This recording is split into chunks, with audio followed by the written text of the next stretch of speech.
সুন্দরবনের প্রত্যন্ত এলাকা মথুরাপুর ২ নম্বর ব্লকের উলুবাড়ি বেরমাল অবৈতনিক প্রাথমিক বিদ্যালয়ে মিড ডে মিলে ছাত্রছাত্রীদের পাতে দেওয়া হলো ইলিশ মাছ। সাধারণত প্রতিদিন স্কুলের মিড ডে মিলের পাতে থাকে খিচুড়ি কিংবা সাদা ভাত, সঙ্গে থাকে সয়াবিনের তরকারি, ডিম সেদ্ধ কিংবা ডিমের ঝোল, কখনো আবার দেওয়া হয় পাঁচমিশালি সবজিও।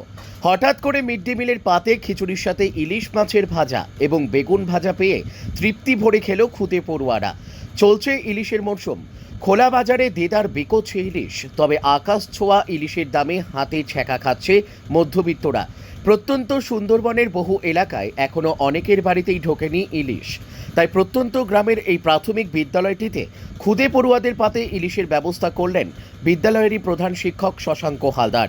তিনি তার সম্পূর্ণ নিজ উদ্যোগে এদিন মিড ডে মিলে ছাত্রছাত্রীদের পাতে খিচুড়ির সাথে ইলিশ মাছ ভাজা এবং বেগুন ভাজার আয়োজন করেছিলেন।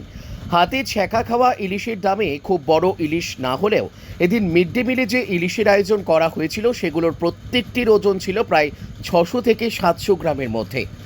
বিদ্যালয়ের প্রধান শিক্ষক শশাঙ্ক হালদার জানিয়েছেন, অনেক দিন থেকে ইচ্ছে ছিল ছাত্রছাত্রীদের পাতে ইলিশ দেব, আজ তার ব্যবস্থা করতে পেরেছি।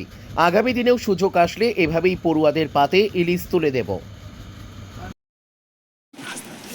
সব দিন ডাল আর সবজি খেতে খেতে আর ভাল লাগে না, তাই আজ আমাদের স্কুলে ইলিশ মাছ হয়, তাই আমরা খেয়ে সবাই আনন্দিত। কি নাম? অনুশ্রী বৈদ্য। কি হয় মিড ডে মিল এখানে? সপ্তাহে ডিম হয়, বাদবাকি ওই সয়াবিন সবজি হয়, ডাল। তো এই কাজটা কি মানে কেন করা হচ্ছে? এই শিক্ষক মহাশয় শ্রীশঙ্কর স্যার ওই ইলিশ মাছ খাইয়েছে, বাচ্চারা খুশি হচ্ছে ও আমরাও খুশি হচ্ছি। এরকম স্বাদের পরিবর্তন হচ্ছে, একঘেয়েমি খাবার থেকে ভালো লাগছে। সব থেকে আজকে সব তো একই হয়, আজকে ইলিশ মাছ খাইয়ে একই মানে সবাই মানে স্বাদটা পরিবর্তন হয়েছে। সবচেয়ে পরিবর্তন হয়েছে। আপনার নাম?